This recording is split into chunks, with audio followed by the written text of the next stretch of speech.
Zamišljen olimpijski bazen u Dugopolju čini se nikad neće biti dovršen. Sportski kompleks koji je uključivao i teniske terene počeo se graditi još prije 14 godina, ali zbog nedostatka novca radovi su prestali, a zaključeno je i da bi održavanje bilo preskupo. Općina je zato počela prenamjenu prostora. Betona i novca bilo je na bacanje. U maloj, ali bogatoj općini bageri se nisu gasili. Za teniske terene i olimpijski bazen potrošeno je 70 milijuna kuna, a onda su zbog gospodarske krize radovi stali. Ta kriza je zaista kao jedan strašan tsunami dogodio se svima i na to sve skupa se povezalo, znači da je glavni izvoditelj radova, konstruktor iz Splita, isto tako bio velikim poslovnim poteškoćama. Bez novca od prodaje zemljišta i komunalnih doprinosa, općina ostaje bez nekoliko desetaka milijuna kuna na koje se ozbiljno računalo u nastavku gradnje. Je li vam žao?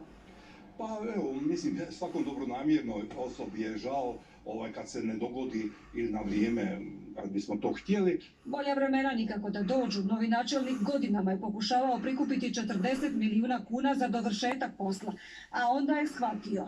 Mislim da Dugopolju taj bazen ne treba, Splitu, županiji treba, no Dugopolju kao općini takav objekt bi bio izuzetno teško opterećenje, a realno veće su nam potrebe za jednom gradskom dvoranom. Zato će se prostor postupno prenamijeniti. Dio dozvola već je riješena. Prvi veći novac načelnik se nada da će dobiti putem natječaja Ministarstva turizma. Gdje prijavljujemo u ovom punom iznosu gotovo 16 milijuna kuna, te uspješno smo priveli kraju proces legalizacije gdje smo objekte na neki način iscijepali u dva dijela i to nam je bio plan od početka da ga završavamo dio po dio. Dugopolje će tako dobiti manju multifunkcionalnu te veću sportsku dvoranu, a umjesto olimpijskog dva mala, ali lako održiva bazena za djecu. Ja ne vjerujem ništa dok ne vidim.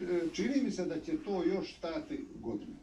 Ova saga i trakavica, da tako kaže, traje već 14 godina. Znači, bio sam vijećnik kod sva tri općinska načelnika. Svi su oni meni uvjeravali da će se ovo privesti kraju. Svi se u Dugopolju nadaju da će ovog puta i biti tako, makar i djelomično, samo da golema građevina više ne zjapi prazna.